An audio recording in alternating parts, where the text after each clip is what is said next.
Hello there. My name is Erika Swaringen-Blankumsee, and I am the president of the Frances Ellen Watkins Harper Collaborative Club of the National Association of Colored Women's Clubs Incorporated.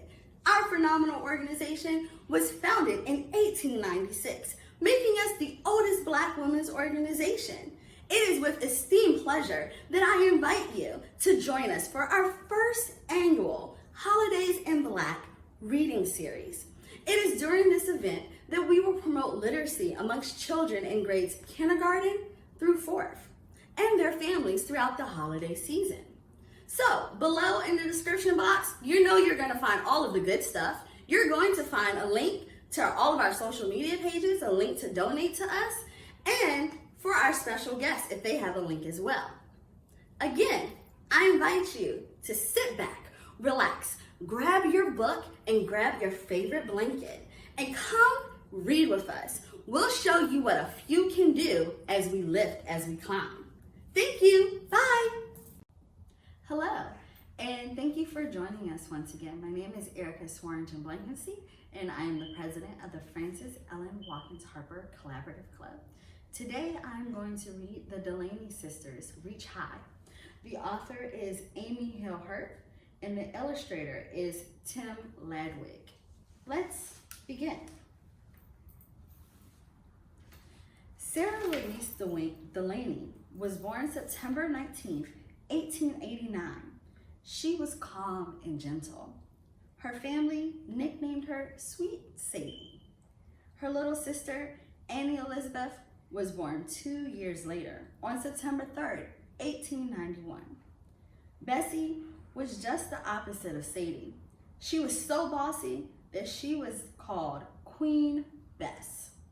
The sisters called Sadie and Bessie both lived to be more than 100 years old. We were best friends from day one, Bessie said. Why, Sadie is in my earliest memory. I remember Papa called us into the house because of a thunderstorm that was coming. After the storm was over, there was the most beautiful rainbow. Sadie took my hand and we ran outside to get a better look at the rainbow. We thought God had hung it in the sky just for us. Do you remember your first time seeing a rainbow?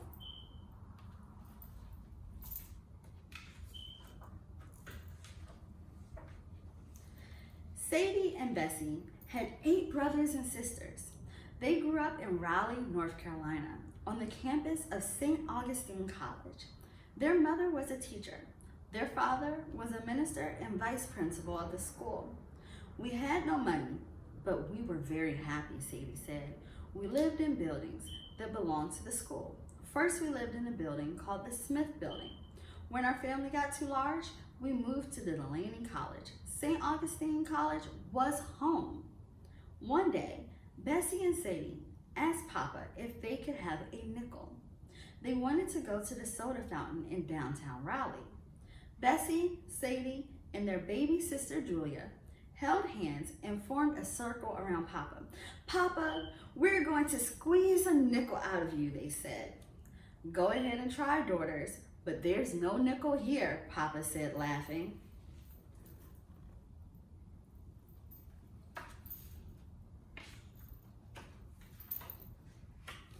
Each morning, all of the children had chores to do before breakfast. Sadie helped Mama prepare breakfast, while Bessie supervised the younger children. Sadie liked being with Mama so much that she was called a Mama's child. I was Mama's shadow, Sadie said. Wherever Mama went, I was right there behind her. Bessie preferred being in charge of the little ones. I was a little dictator, she said. They used to complain to Mama that a gnat couldn't land on one of them without me knowing about it.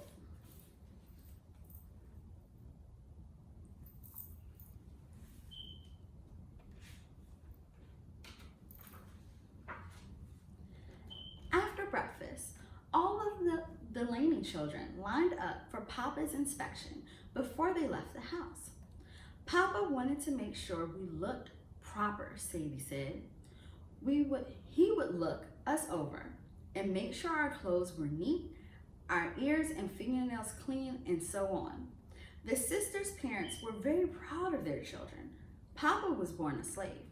Mama was born free, but very poor. Both Mama and Papa were college graduates and encouraged their children to reach high. They wanted their children to work hard in school and aim for the stars.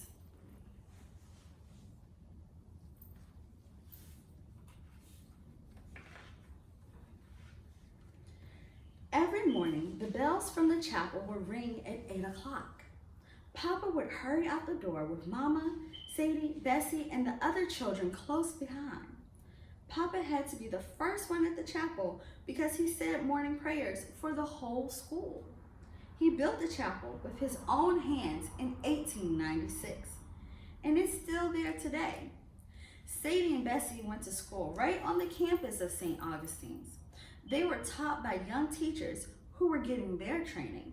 Some of the students were grown-ups. They were former slaves who had not been allowed to learn to read and write when they were children.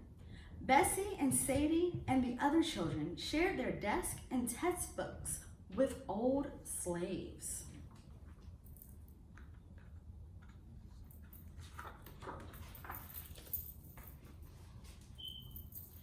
A lot of folks were very poor and in need of help. From time to time, former slaves, mostly older men and women, would show up at the door. Mama always gave them a plate of food. Mama always told them, "There's more where that came from." Sometimes they would eat 2 or 3 helpings. One old fella came and stayed for 10 years until the day he died. They called him Uncle Jesse and looked after him even though he was no kin to them. Another old man, Mr. Holloway, lived in an abandoned house nearby. Every Sunday, Mama would pack up cake and whipped cream, and Sadie and Bessie would bring it to him just to be friendly. Our parents thought it was their responsibility to treat these former slaves with dignity and kindness, Sadie said. A lot of them were down on their luck. They had been separated from their families and badly treated during slavery days. They never got used to being free.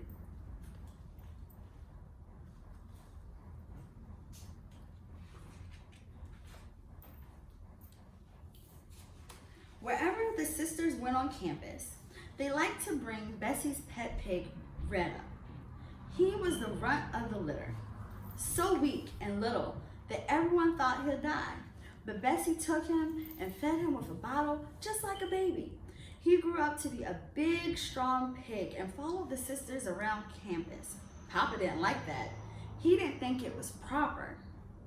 Sadie and Bessie loved to run through the fields surrounding the campus and pick wild flowers and berries. Sometimes they'll pick onions and eat them too.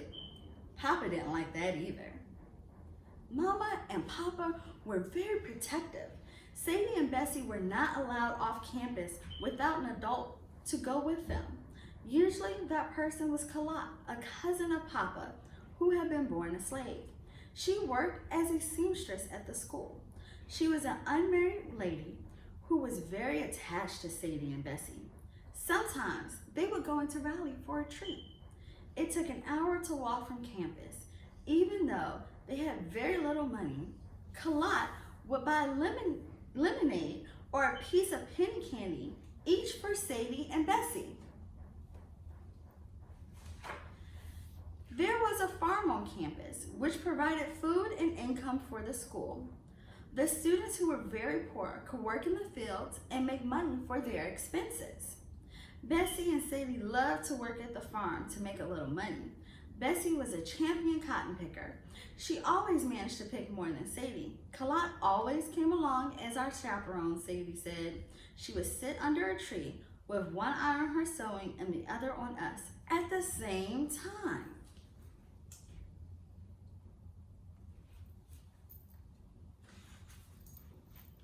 On Sundays, when the weather was nice, Mama would pack a picnic and the whole family would go to Pullen Park after church. The best part was that they got to take the trolley to get there. Sadie and Bessie loved to stand up front and let the breeze blow through their hair. One Sunday, The conductor told them they could no longer sit up front. A new law had been passed called the Jim Crow Law. It meant that dark-skinned people had to sit in the back of the trolley. Only white people could sit up front. Sadie and Bessie protested, but there was nothing that Papa could do. It was the law.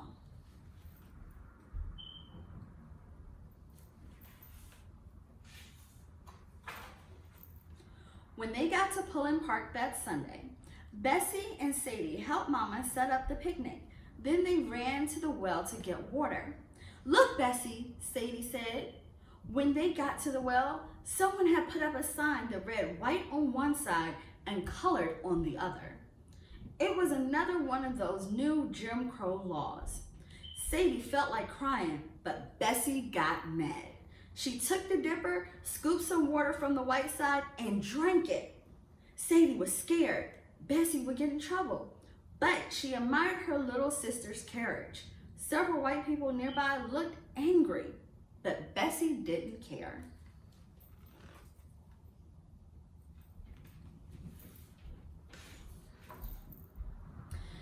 It was hard for Bessie and Sadie to understand why some white people didn't like them just because of the color of their skin. They knew some nice white people, like Miss Grace Mosley. She was a teacher they adored. Once a week on Wednesday nights, Sadie and Bessie would go to Miss Mosley's place on campus. They would pile up on her big brass bed, and Miss Mosley would read to them for hours until they got sleepy. She liked to read the classics like Shakespeare. Mama and Papa admired Miss Mosley. She was a well-educated lady from New England. Mama and Papa said education was the key to a good future. Reading, studying, and doing homework were part of every day except Sunday, which was the Lord's Day.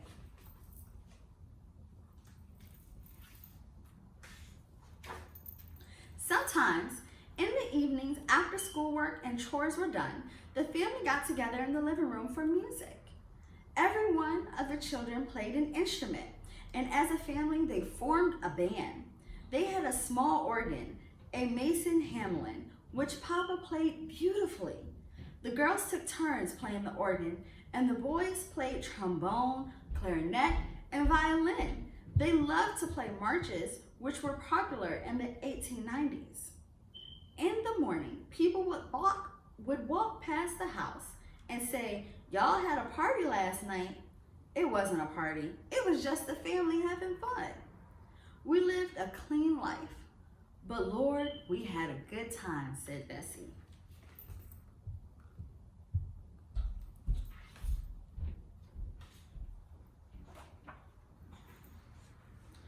After the music time was over, it was bath time.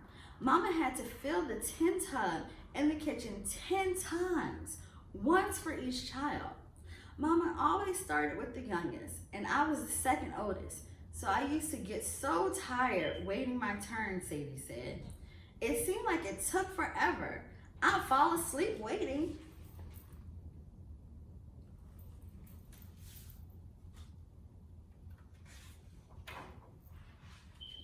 After each of the children had their baths, they joined their papa in his study. In their pajamas or nightgowns, they would gather around Papa, who would read Bible stories aloud. Sometimes Papa would tell them about the day the Civil War ended in 1865.